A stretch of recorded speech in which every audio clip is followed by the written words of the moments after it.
안녕하십니까. 고사성어 24번째 시간입니다. 군계일학이라고도 하고요. 계군일학이라고도 하는 거 아시나요? 여러 오합지질 중에 한 인물이 뛰어난데 그 사람이 섞여 있을 때 우리는 군계일학 또는 계군일학이라고 하죠.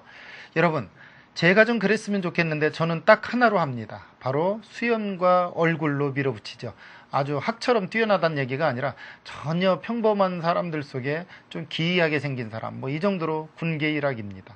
여러분, 닭장 속에 학 한 마리 넣었다고 생각을 해보세요. 그게 어울립니까? 그게 말이나 됩니까? 그런데 옛날 그러한 인물이 있었습니다. 어떤 인물인지 궁금하죠? 그러면 일단 납자 공부 들어가 봅니다. 같이 보도록 하죠. 첫 번째 글자입니다. 닭개자입니다. 이 닭개자는 바로 전 시간에도 설명을 했었는데 기억하시나요? 어느 때인지를 알리는 배가 큰 새다. 그건 뭐냐? 닭이다 해서 우리는 닭개라고 배웠습니다. 어느 때를 알린다는 것은 시간 개념이 철저하기 때문에 이 닭개는 아주 훌륭한 그 칭송의 대상이기도 했죠. 응용 단어를 보니까요. 계군이다. 닭의 때. 범인의 무리, 즉 일반적인 사람의 무리를 우리는 계군이라고 그러죠. 그 다음 계림이라는 말 들어봤을 겁니다. 이 계림은요, 신라 4대 탈해왕 때부터 한때 부르던 신라의 다른 이름이기도 하고요. 경주의 옛 이름을 계림이라고도 합니다. 여기서 누가 나옵니까? 탈해왕에서 김할지가 나오죠. 알 속에서 나왔다고 해서 김할지라고 하죠. 예, 경주 김씨의 시조이기도 합니다. 그래서 경주의 옛 이름이 계림이라 이렇게 알면 되겠죠.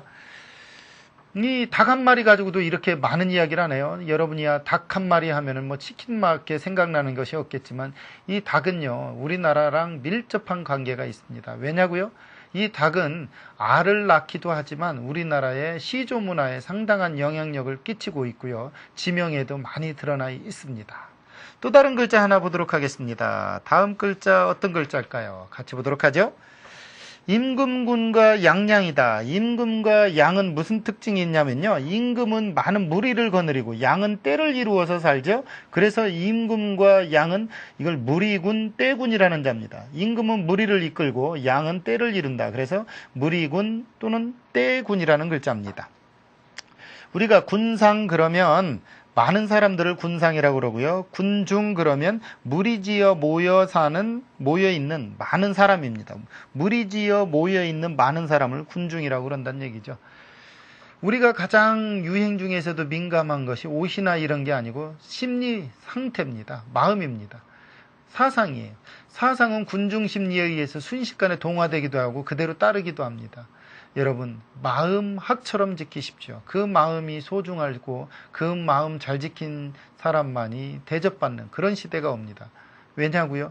이제는 사람들이 다 고만고만하고 정보는 컴퓨터 치면 다 나옵니다. 지식이 없어 무슨 일을 못하는 때가 아닙니다. 이제는 윤리를 요구할 때입니다. 윤리 대통령은 이미 선진국에서 요구하고 있고요. 우리나라에도 점차 밀려들어오고 있죠. 여러분, 윤리적으로 사십시오. 그것이 앞으로 큰 인물 나는데 도움이 될 겁니다. 다음 글자 한번 같이 보도록 하죠. 이번 글자는요, 한일입니다. 한일이야 특별한 설명 필요 없겠죠. 같이 보도록 하죠. 한일은 이렇게 하나의 어떠한 손가락 하나 또는 선 하나를 옆으로 그어가지고서 한일자를 만들어냈습니다. 우리가 일미 그러면 첫째가는 좋은 맛이란 뜻이고요. 일리가 있다 할 때 일리는 바로 하나의 이치입니다.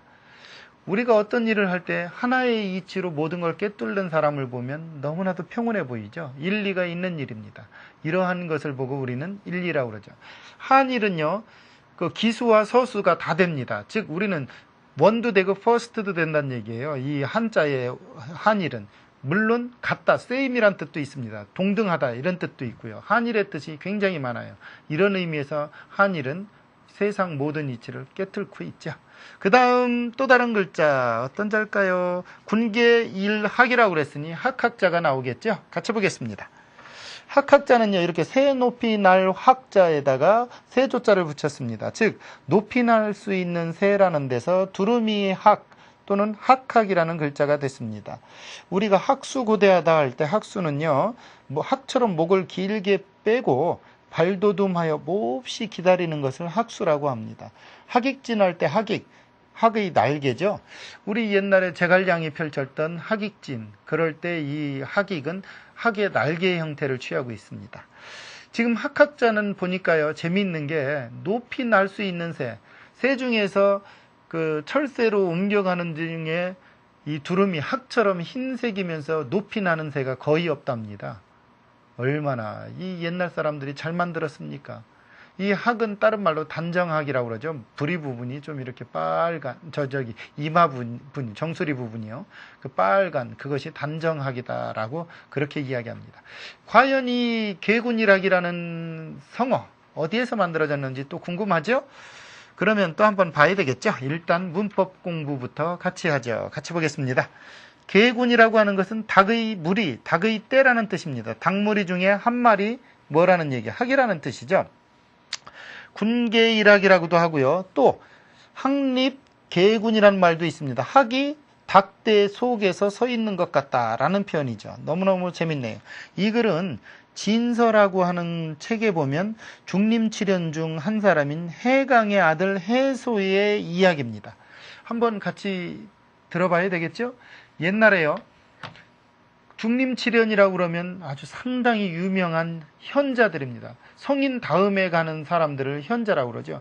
그 사람 중에 중림에서 소위 말하면 이렇게 낙향을 하듯 숨어 사는, 군 정치에는 전혀 나가지 않은 뛰어난 학자 7명이 있는데 그 7명의 중에서 한 사람이 해강이라는 사람이 있습니다. 이 해강의 아들이 소입니다. 이 해강이 어느 날 죽으면서 소한테 얘기하면, 그때 소 나이 9살입니다. 이렇게 죽으면서 말합니다.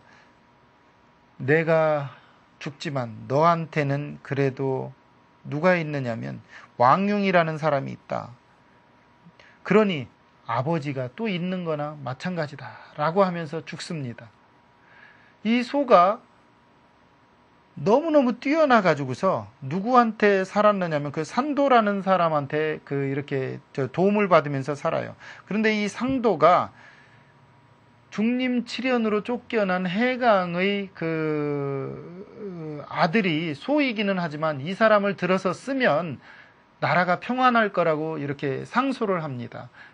소장을 올립니다. 이것을 읽은 왕이 소를 들어다가 정승, 지금 말로 말하면 재상자리를 줍니다. 그런데 이 일을 얼마나 똑부러지게 진짜 잘하는지 말도 못해요. 하루는 어떤 일이 있었느냐면 제나라 왕이 그 위세를 떨치니까 이 소한테 의논할 일이 있어가지고 옵니다. 불러요. 제나라 왕이 자기가 이렇게 신하들 몇 명하고 잔치를 벌이면서 풍현 악기를 연주하면서 이렇게 있는데 소를 불릅니다. 의논을 하려고. 그런데 소가 딱 가보니까 무의들하고 몇 사람이 이렇게 잔치를 벌였거든요. 그런데 때마침 들어오는 소를 보고 있던 옆 신하가 임금한테 말합니다. 저 소는 악기를 너무너무 잘 다루는데 한번 오면 불러보도록 하십시오. 그러니까 이 말을 들은 제나라 왕이 소를 불러서, 야 소야, 너 악기 잘 다룬다는데 의논하기 전에 한번 음악이나 한번 연주해봐라. 그러니까 소가 딱 한마디를 합니다. 지금 저는 임금의 신하임에는 틀림이 없습니다. 하지만 임금이 내려주신 이 신하복을 입고 있을 시에는 나라가 우선입니다. 나라의 일을 물으신다면 지금 제가 죽음이라도 맞겠지만 그거 아닌 유흥을 원한다는 것은 제가 이 옷을 벗은 후에는 기꺼이 하겠습니다. 이 말을 들은 성왕은 무안해서 그를 바로 정책 의결을 했다는 그런 얘기도 있습니다. 또 한 번은 싸움터에 가서 죽을 줄을 압니다. 그러니까 옆에 있던 이부라고 하는 벼슬을 가진 사람이 이 해소한테 너 좋은 말 준비했느냐, 그러니까 달아날 준비하고 씩씩한 말을 준비해서 전쟁터에 나가란 얘기죠. 그러니까 소가 하는 말이 준마가 있은들 무슨 필요가 있겠는가, 내 임금이 있는 곳에 내가 있을 뿐이다, 이런 말을 했어요. 그리고 실제로 적군이 쳐들어와서 이 왕을 죽이려고 할 때 맨몸으로 온몸에 화살을 맞고 칼부림을 맞으면서 죽은 사람이 소예요. 그 핏방울이 임금의 옷에도 튀었습니다. 그래서 임금을 사로잡은 그 나라와 화친을 한 이후에 가까이 있던 신하가 임금의 옷을 빨려고 하니까 하는 말이, 빨지 말아라.